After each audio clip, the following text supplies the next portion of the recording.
जय हिंद दोस्तों, एक बार फिर से स्वागत करता हूं जिंदाबाद ज़िंदगी में। मेरा नाम रोहित मुंजाल है। आज का वीडियो का टॉपिक है कि कैसे इंसान को ज़िंदगी बार बार मौका देती है और कैसे इंसान उस मौके को बार बार हाथ से गवा देता है। दोस्तों, ज़िंदगी जीने का नाम है, लेकिन तब क्या हो अगर ज़िंदगी हमें बार बार मौका दे रही है और हम उस मौके को बार बार चूक रहे हैं। आज की कहानी का टॉपिक भी यही है। आज की स्टोरी है किसी इंसान के बारे में है कि कैसे उसने जीरो से हीरो बनने का सफ़र तय किया।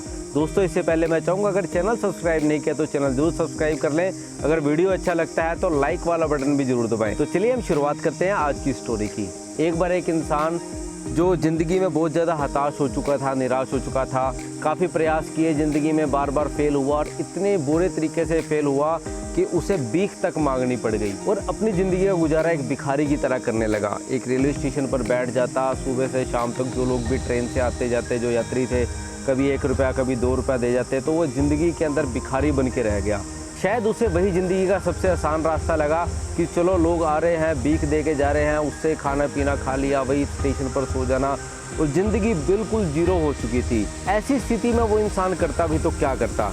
एक दिन रोज़ की तरह वो स्टेशन पर भीख मांग रहा था।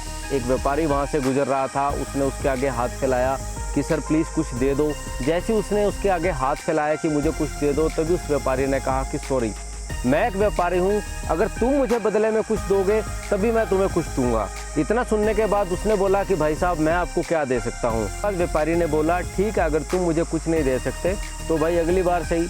इतनी बात कहने के बाद व्यापारी वहाँ से चला गया। व्यापारी के जाने के बाद वो काफ़ी देर तक सोचता रहा, विचारता रहा कि इतनी बड़ी बात कह गया एक इंसान कि तुम मुझे बदले में क्या दोगे। ये शब्द सुनने के बाद उसके जीवन में एक नई उम्मीद की किरण जाग गई कि क्या मैं भी किसी को कुछ दे सकता हूँ। उसने आसपास नज़र दौड़ाई और उसने देखा स्टेशन के बाहर बहुत ही सुंदर सुंदर फूल लगे हुए हैं।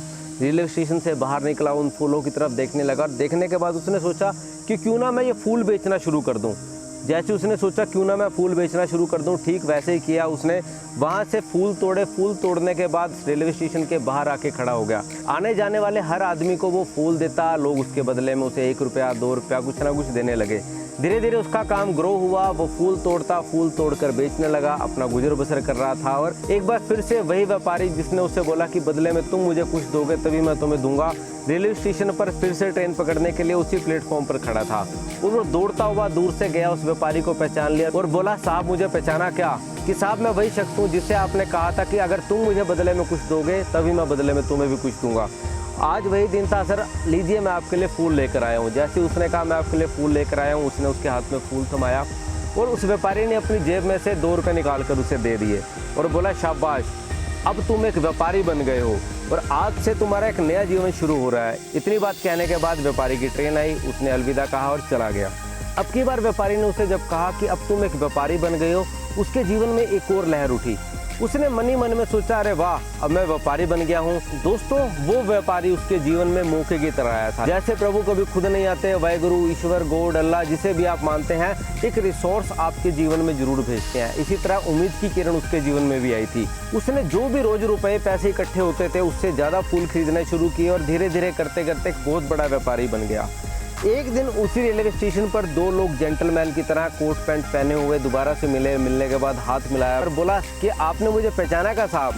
बोला नहीं। बोला कि मैं वही भिखारी हूँ जिसे आपने एक दिन कहा था कि बदले में कुछ दो।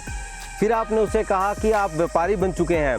सर आज मैं फूलों का बहुत बड़ा व्यापारी हूँ और आज आप ही के कारण मैं इतना बड़ा फूलों का व्यापारी बना हूँ। मैं इसके लिए आपका बहुत बहुत धन्यवाद देना चाहूँगा। अब ये स्टोरी मैं आपको क्यों सुना रहा हूँ, हमारे जीवन में ये स्टोरी क्या मायने रखती है? दोस्तों, मैं आपको बताना चाहूँगा, ज़िंदगी में जब भी हम हताश होते हैं, निराश होते हैं, तो हम हमेशा अपने आप से डिग्रेड हो जाते हैं। लेकिन हमेशा हमें जीवन में एक बात गांठ बांध के रखनी चाहिए कि जब भी एक रास्ता बंद होता है तो दूसरा जरूर खुलता है। When one door closes, then another opens। तो कभी भी जीवन में हताश मत होना, क्योंकि कभी कभी चाबियों के गुच्छे की आखिरी चाबी भी शायद हो सकता है ताले को खोल दे। हमारा जीवन हमारी सोच पर डिपेंड करता है, इसलिए कभी भी जीवन के अंदर डिग्रेड ना हो, अपने आप को जीवन में हीन भावना का शिकार ना होने दें। इस स्टोरी के माध्यम से मैं यही आपको एक संदेश देना चाहता हूँ कि जीवन के अंदर कभी हताश ना हो, निराश ना हो।